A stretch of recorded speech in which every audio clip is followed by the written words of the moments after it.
At least 20 Russian military vehicles were seen near Skybin on the Brovary axis, as Moscow tried to open an eastern road toward Kyiv.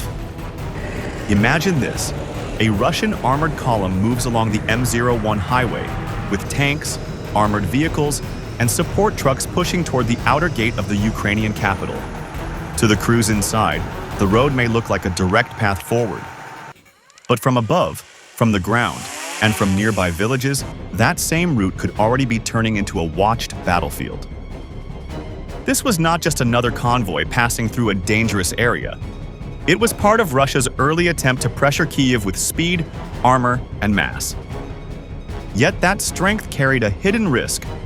When heavy vehicles move too close together, follow a predictable route, and fail to control their flanks, every meter ahead can become part of a trap. One disabled tank could slow the entire formation. One blocked section of road could turn armored power into a traffic jam under fire. Once Ukrainian drones kept watching, the column may no longer have been moving in secret. It may have been moving inside a kill zone that was waiting to close. Stay with this story, because Brovery was not only about how Ukraine stopped one Russian column. It showed a larger lesson of modern war. So what turned a road toward Kyiv into a trap? In the first phase of the Kyiv campaign, Russian forces pushed toward the Ukrainian capital from several directions, and one important eastern route ran through the Skybin and Brovary area on the M01 highway. Verified footage confirmed that at least 20 Russian military vehicles, including tanks and support platforms, were moving in the Skybin area before the formation came under Ukrainian fire. This was not a small patrol testing a road. It was part of a larger armored effort to pressure Kyiv from the east and keep Ukraine's defenders under constant strain. Imagine this inside that confirmed event. A long Russian armored force is moving along the M01, and its commanders may believe that speed can keep the operation alive. Tanks and support vehicles are pushing forward, while follow-on units would need the same road to bring fuel, ammunition, infantry, and command vehicles closer to the capital. Do you think it is possible that this road, which looked like a path toward Kyiv, was already becoming a watched battlefield before the crews understood the danger? That is the key question behind Brovery. In a fast campaign, roads are more than transport lines. They are the arteries that keep pressure moving. But the same road that gives an army speed can also make its movement easier to read. Heavy armor needs firm ground, space to turn, room to spread out, and time to react. When a large formation enters a visible route, it becomes harder to hide from drones, ground observers, and local information networks. The first mistake may have happened before the first missile or artillery round was fired. It came from the way the column entered a predictable road space in a dense pattern. A mechanized force is strongest when every vehicle has distance, options, and warning. When vehicles move too close together, one sudden stop can spread through the line like a shock wave. Drivers lose space, commanders lose time, and crews behind the front vehicles may only see smoke, dust, and blocked movement. Russia may have believed that speed would reduce the danger. The logic was simple: move fast, keep pressure high, and do not give Ukraine enough time to build a full defense around the eastern approach to Kyiv. But near Brovary, speed could not solve the main problem. If Ukrainian drones and observers were already watching the route, faster movement would not erase the column's outline. It could make the whole formation easier to follow. A large convoy also creates a command problem. The lead vehicles may see one version of the road, while the rear vehicles see another. If the front slows, the middle compresses. If the back hesitates, the formation loses rhythm. At that moment, armor stops acting like one force and begins to look like separate machines trying to survive in the same narrow space. This is why Brovery matters beyond one ambush. Tanks do not only fail when a stronger weapon defeats them. They can begin to lose when they enter an area the enemy can observe, measure, and prepare. The first danger was not only the anti-tank missile or the artillery round. The deeper danger was visibility. So what was the bigger Russian mistake here? moving in a formation that was too dense or underestimating how much Ukrainian reconnaissance could see before the first shot was fired. Leave your thoughts in the comments. Ukraine did not need luck near Brovary if the battlefield was already being watched before the Russian column reached the danger point. Military analysis of the Kyiv defense show that Ukrainian forces used drones, ground observation, shared information systems, and reports from local people to track Russian movement around the capital. This matters because the fight near Skybin was not only a sudden clash on one road, it sat inside a wider defensive picture where Ukrainian units tried to see Russian forces early, understand their routes, and prepare fire before direct contact. Imagine this inside the Brovery event.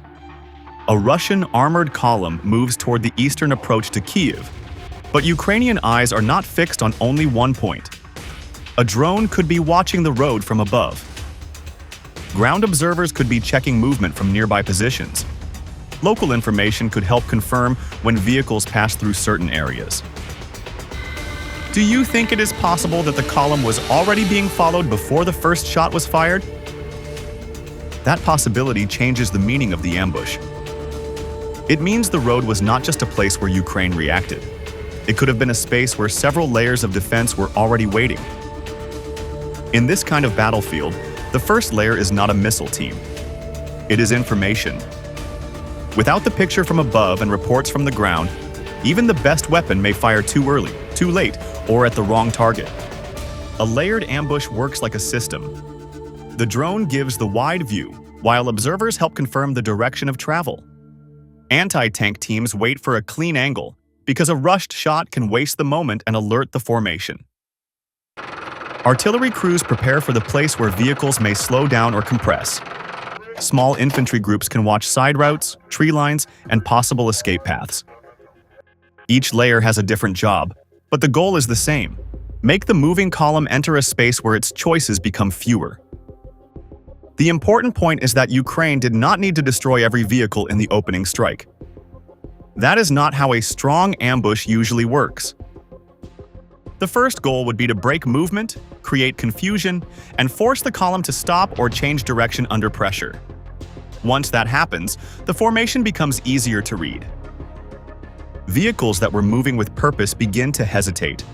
Crews wait for orders, drivers search for space, the shape of the column changes, and that change gives defenders more chances to strike.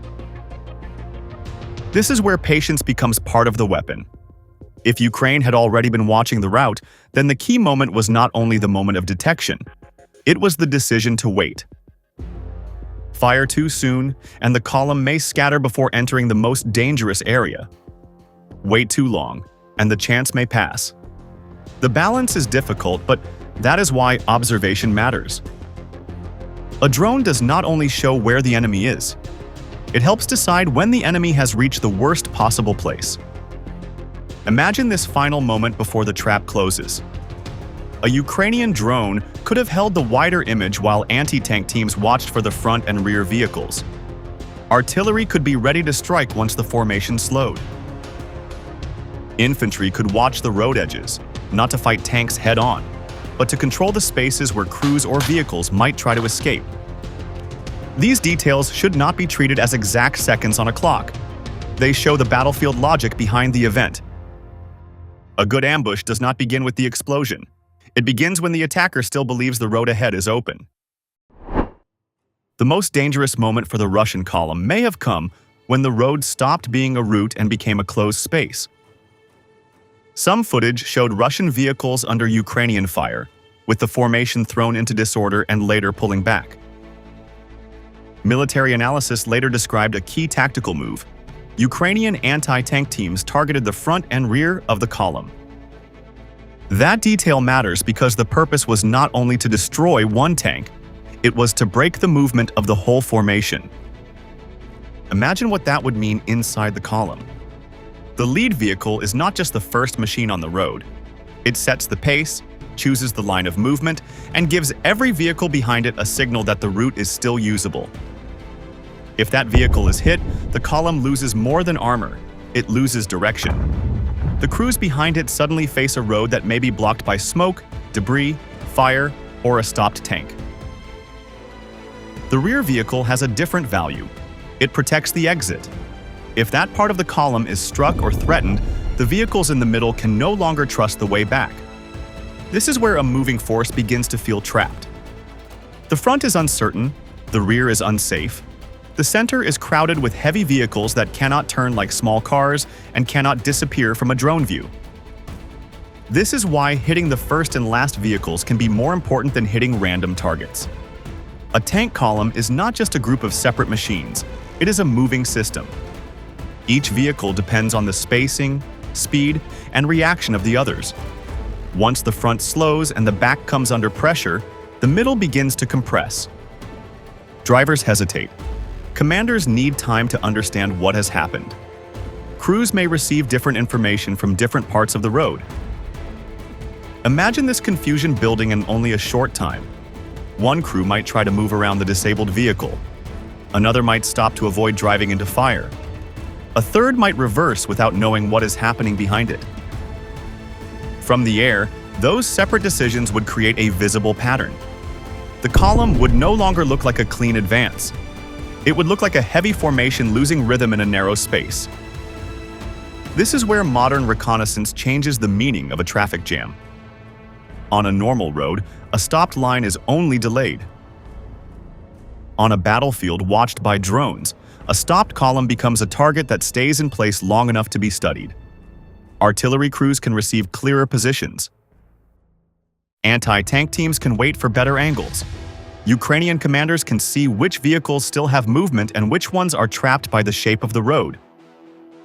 This does not prove that the entire Russian column was destroyed. It shows disorder, fire, and withdrawal, while exact loss numbers remain debated. But Brovery does not need an exaggerated number to be important.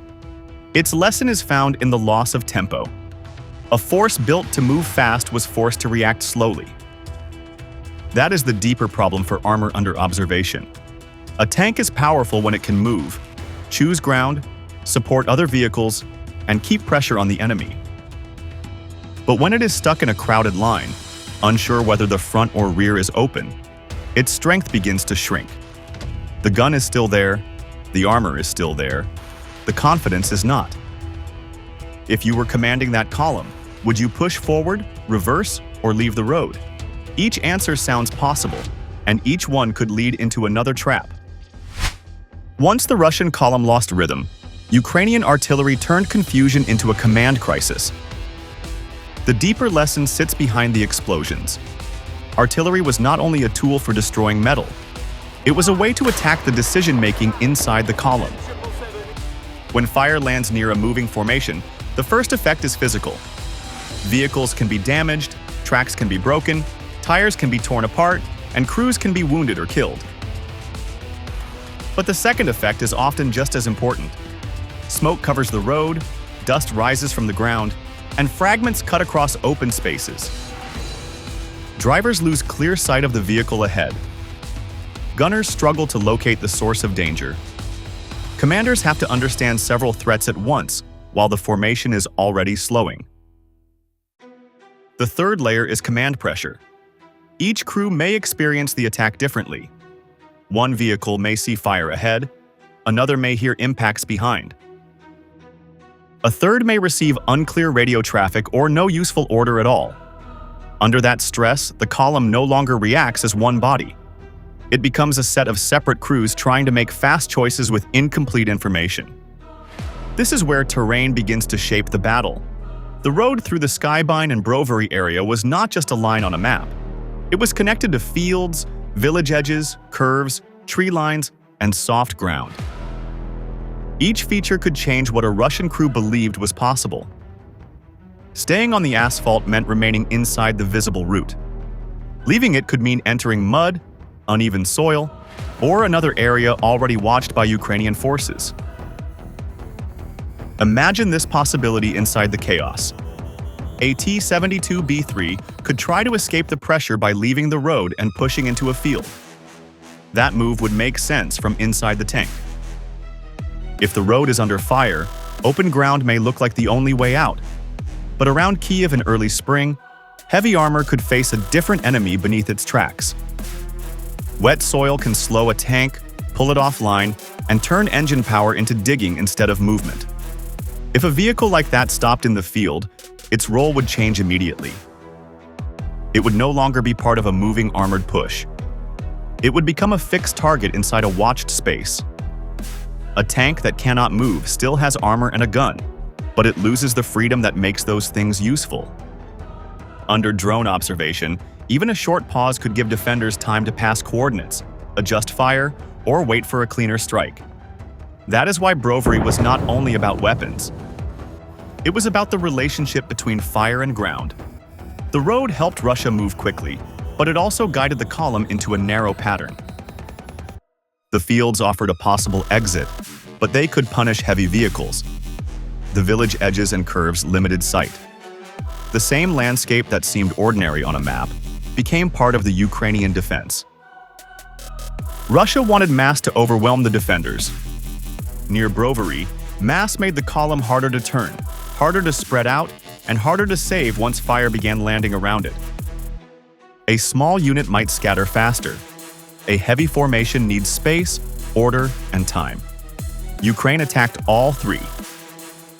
If you want battlefield analysis that looks beyond the explosion and explains why the explosion mattered, hit the like button and stay with the story. Brovery did not decide the whole battle for Kyiv by itself, but it showed why Russia's fast campaign around the capital began to lose momentum. Reports showed that on March 2022, Russia said it would sharply reduce military activity near Kyiv and Chernihiv. Soon after, Russian forces withdrew from northern Ukraine. That decision came after weeks of hard fighting, broken supply lines, failed advances, and repeated Ukrainian resistance around the capital. Brovery was only one part of that wider failure, but it was a clear window into the problem. Russia did not lack tanks on paper. It did not lack artillery, armored vehicles, or the ability to place large forces on main roads.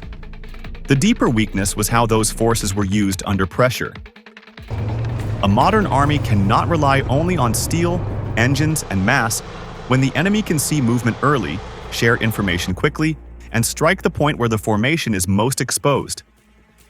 That is what makes Brovery important as a case study. It was not just a dramatic ambush caught by a drone camera. It showed how a large mechanized force could be slowed by a smaller defensive network that understood the ground better and reacted faster. The lesson was not that tanks had become useless. The lesson was that tanks become vulnerable when they move in dense groups, follow predictable routes, and enter areas where drones and observers can guide fire. The tactical lesson is direct. Early detection gives defenders time. Anti-tank weapons can hit the vehicles that matter most. Artillery can punish a formation once it slows. Terrain can limit the routes of escape. Local information can shorten the gap between seeing a target and striking it. None of these elements needs to win alone. Together, they create a chain that turns movement into exposure. This is why the first minutes before contact matter so much in modern war. If one side knows the route, the direction, and the shape of the enemy formation, it can prepare before the enemy understands the danger. The battle begins before the first missile leaves the launcher. It begins when a drone sees movement, when a report reaches a command post, and when defenders decide where the column will be most vulnerable. For Russia, Brovery exposed a larger operational problem. A quick push toward Kyiv required coordination, secure supply lines, flank protection, and constant awareness of Ukrainian positions. When those pieces weakened, armored pressure became harder to sustain. Vehicles could still move forward, but forward movement alone did not mean control. Without reliable reconnaissance and flexible command, every road closer to Kyiv carried more risk. For Ukraine, the battle showed the power of a distributed defense. Small teams, drones, artillery crews, and local information could work together against a stronger armored force. This did not remove the danger from Russian firepower, and it did not make defense easy. But it helped Ukraine turn the battlefield into a place where Russian strength had to pass through narrow, visible, and prepared spaces. The strategic lesson reaches beyond one road near Brovary. Armored vehicles still matter because infantry needs protection, fire support, and mobility. But armor cannot survive as a blunt mass moving through a watched corridor. It needs reconnaissance, spacing, air defense, electronic warfare, engineers, and disciplined command. Without those layers, even a powerful column can become a target before it becomes a breakthrough. That is the difference in this story. It is about understanding why the Russian effort near Kyiv struggled and why the mix of UAVs, anti-tank weapons, artillery, terrain, and local intelligence became one of the defining patterns of the war in Ukraine. Brovery was not just another ambush on the road to Kyiv. It was an early warning that modern armor can begin to lose before the first explosion, if the enemy sees it first and controls the ground ahead. The Russian column moved with the logic of speed, mass, and pressure. Tanks and armored vehicles were supposed to keep momentum alive, push closer to the Ukrainian capital, and force Kyiv's defenders into fast decisions. But near Brovary, those same strengths became weaknesses. A dense formation was easier to track. A predictable road gave Ukraine time to prepare. A slowed column became easier to strike. Once drones, anti-tank weapons, artillery, local information, and terrain worked together, the road itself became part of the defense. This does not mean tanks are finished. Armored vehicles still matter, because soldiers still need protection, fire support, and mobility. But Brovery showed that armor cannot survive by moving as a heavy block through a watched corridor. The battle suggested that information and coordination could sometimes matter as much as armor itself in determining the outcome. Russia may have to change how it moves armor, while Ukraine will need to keep drones, artillery, and coordination working at high speed. The question is still open. Was Brovery only an early Russian mistake? Or was it one of the first clear signs that the battlefield had changed forever? Share your view in the comments. If this analysis helped you understand the battle more clearly, hit like, share this video, and subscribe to Military Force for more reporting on weapons, real battles, and the strategies shaping today's wars.